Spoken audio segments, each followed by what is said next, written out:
डॉली चाय वाले ने अपने 40 लाख की फ्रेंचाइजी अनाउंस की और सिर्फ 48 घंटे में ही 1600 से ज्यादा लोगों ने अप्लाई भी कर दिया।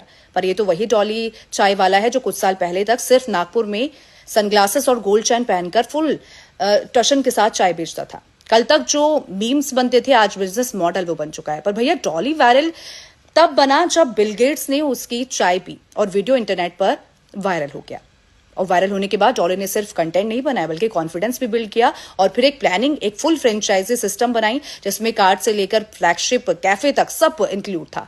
एक टीम भी बनी जो एसओपी जो है लिख रही है और ब्रांडिंग भी कर रही है और डॉली के स्टाइल को भी जो है और ज्यादा ट्रेंड फॉर्मेट मिल कर रही है। आउटलेट्स के लिए ट्रेनिंग भी जो है सिखाया जा रहा है उन्हें कि कैसे रील बनानी है, कैसे कस्टमर इंगेज करने हैं और कैसे हर कप को सर्व करना है।